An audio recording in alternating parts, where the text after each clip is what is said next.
strip with the top peeled back. Sunshine beaming, yeah, the west where it's at. Palm trees swaying, cool breeze in. Hello guys, welcome to my new blog. आप देख रहे हो अपनी ध्रुव zag.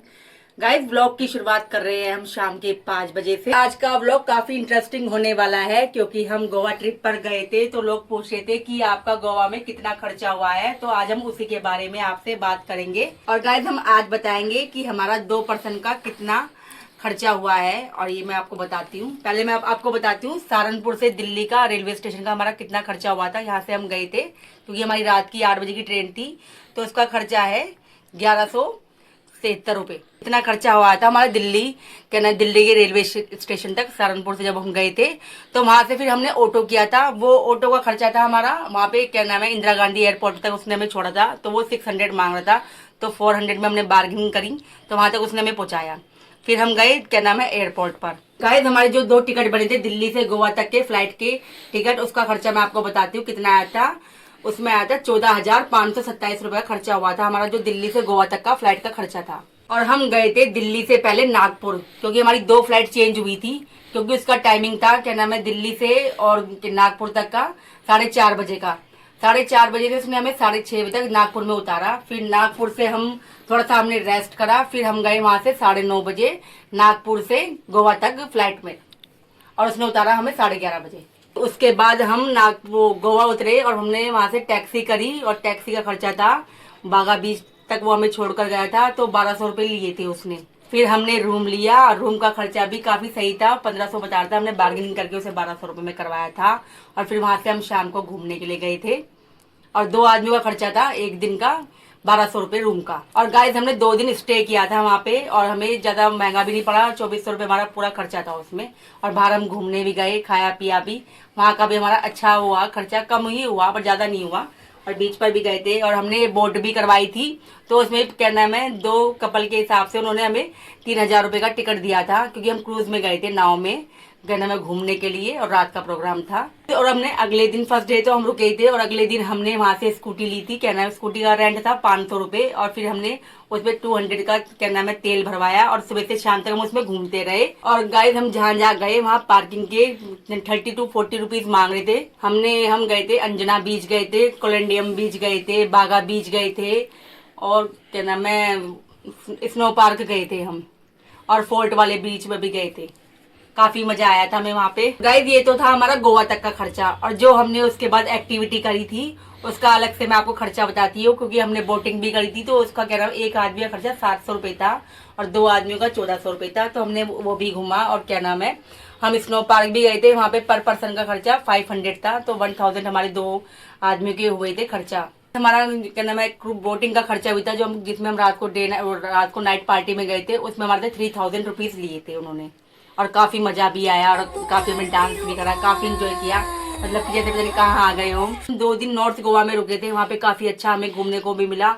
और जब उसके तीसरे दिन हम साउथ गोवा गए तो हमें वहाँ काफी अच्छा नहीं लगा, पर यह हम बस से गए थे तो उसका भी थोड़ा बहुत खर्चा था, उसमें लगा 700-800 रुपये लग गए थे हमारे वहाँ पे जाने के साउथ गोवा पे। और गाइस, हम साउथ गोवा जब पहुंचे थे तो दिन के 1 बज रहा था, क्योंकि वहाँ पे फिर हमारा घूमने का विचार थोड़ा कैंसिल हो गया था, क्योंकि इतना कुछ खास नहीं था वहाँ, क्योंकि चर्च वगैरह है तो हमें काफी दूर पड़ते, तो इसलिए हमने रेस्ट करा, रूम लिया और खाना वाना खाया।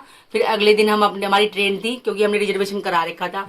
उसका खर्चा भी शायद मुझे लग रहा गोवा से हजरत निजामुद्दीन तक का हमारा 5-6 हजार रुपये लग गया था रिजर्वेशन में। और गाइस, साउथ गोवा में जहाँ हम रुके थे हमने रूम ले लिया था, वहाँ पे उसने शायद 900 रुपये में हमें रूम दिया था एक रात के लिए। और फिर वहाँ हमने खाना वाना खाया, खाना भी लगा 2 आदमी के हिसाब से 500 रुपये का था। सुबह और रात का हमने नाश्ता वगैरह किया था, दिन में हमने खाना नहीं खाया था, क्योंकि हमें ज़्यादा इतना भूख नहीं थी, क्योंकि हम लेट पहुंचे थे क्योंकि सुबह नाश्ता करके ही निकले थे। फिर हम गए अगले दिन रेलवे स्टेशन, और रेलवे स्टेशन से पहले ही हमने सुबह नाश्ता कर लिया था। वहाँ से निकले थे हम 11:30 बजे करीब। फिर हम पहुंचे थे मडगांव, और उसमें हम पैदल ही आए थे वहाँ से ना, क्योंकि वहाँ इतनी दूर नहीं था रेलवे स्टेशन। और फिर हम अपनी ट्रेन पर बैठे, थोड़ी देर रुके भी, आराम भी करा, और वहाँ से हमारी ट्रेन का खर्चा हजरत निजामुद्दीन तक मिल रहा 5000 तक का खर्चा बैठा था हमारा रिजर्वेशन का, क्योंकि हमने 3rd AC में ही टिकट कराया था। और गाइस, हजरत निजामुद्दीन जब हम पहुंच गए थे तो हजरत निजामुद्दीन से हमने सहारनपुर तक के लिए बस ली थी, तो उसमें खर्चा मिल रहा 700-800 रुपये आया था। और इसे मिला के हमारा जो टोटल खर्चा हुआ था वो 40 के अराउंड हुआ था। और मैंने जो अलग से शॉपिंग की थी, मुझे लग रहा है उसमें मैं शायद मेरा 15,000 का खर्चा हुआ होगा, यानी 55 पे हमारा खर्चा हो गया था पूरा ना।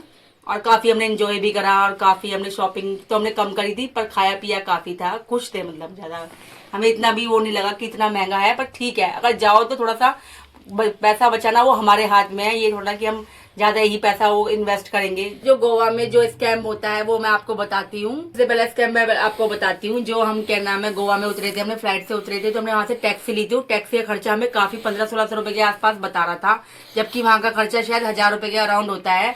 फिर भी हमने बार्गेनिंग करी है, तो उसमें उन्होंने हमें 1200 रुपए में हमें वहां तक क्या नाम बागा बीच तक छोड़ा था। आपको दूसरा स्कैम बताती हूँ। जो हमने एक्टिविटी की थी बोट में, उन्होंने हमें क्या नाम है कम ही घुमाया था, उसमें क्या नाम है 700 रुपए में, और जबकि दूरी ज्यादा थी उन्होंने फिर भी हमें थोड़ा ही घुमा के साइड में कर दिया था। और तीसरा स्कैम मैं आपको बताती हूँ। जो हमने स्कूटी ली थी वहाँ पे उसने हमें 500 रुपए में दी थी, जबकि वहाँ पे जो स्कूटी का किराया है 300 रुपए है। जब भी वो कोई नया पर्सन देखते हैं तो उनसे वो पैसे ज्यादा लेने के वो करते हैं कि इनसे ज्यादा पैसे लिए जाए, तो हमने फिर भी 500 दिए थे। और 200 रुपए में हम वो कह रहे 300-400 तुम तेल भरवा लेना, फिर भी हमने 200 रुपए का तेल भरवाया था।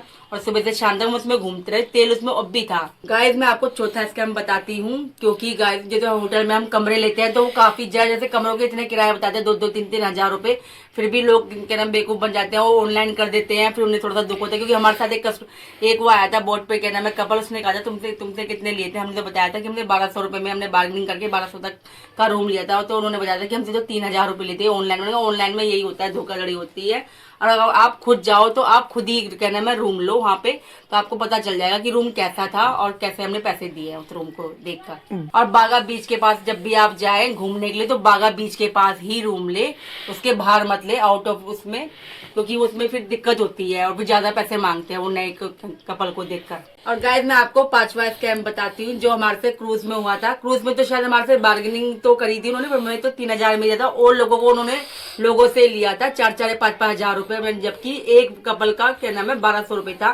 फिर भी इन्होंने उनसे 1500 रुपए लिए, और किसी से 4000 रुपए लिए, और किसी से 6000 रुपए लिए, क्योंकि वो हमसे बात करते, क्योंकि 3-4 तरह की बोट थी, पर उन्होंने फ्रॉड ही किया है, जबकि ज्यादा ही पैसे लिए। और गाइस ये थी हमारे साथ गोवा की जर्नी, और जो इसमें हुआ था हमारे साथ, और हम घूमे फिरे थे, तो काफी मैंने आपको उसका अनुभव भी बता दिया और पैसे भी बता दिए कि कितना खर्चा आया। कभी भी जाए और कभी भी आप कुछ भी ऑनलाइन कभी मत करना, खुद जाएं और खुद से पता करें कि वहाँ पे कितना खर्चा होता है घूमने के लिए। हमने उसी हिसाब से ही अपना बिल बना के अच्छे से हमें पैकेज बना के चले थे, क्योंकि हमारा खर्चा भी सही हुआ और हमारे पैसे भी बचे, हमें कोई फ्रॉड नहीं हुआ हमारे साथ। पर वो करने की कोशिश कर रहे थे, पर हमने होने नहीं दिया।